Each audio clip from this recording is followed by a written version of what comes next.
Граѓаните од денеска, после неколку месечен прекин, повторно можат да ги плаќаат сметките и да извршуваат плаќања во готово преку шалтерите на пошта. Платниот промет на пошта ќе се одвива преку Халкбанк АД Скопје, а провизијата за плаќање на сметки ќе изнесува 35 денари.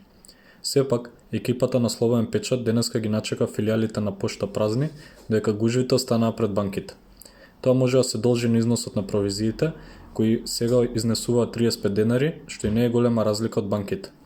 На прашањето на Слободен печат за износот на провизиите, дали од пошта преговараат со државни фирми како Водовод или Евана, за тие да ги подмируваат трошоците, а не граѓаните, директорот на пошта Јани Макрадули изјави. Па добро, услугата која што банката ја прави во име на пошта е дефинирана од страна на банката и како било која банка си пресметува провизија на услугата што ја врши, на финансиската услуга на платниот промет. Значи, Халк во име на пошта го врши платниот промет и финансиските услуги кон граѓаните.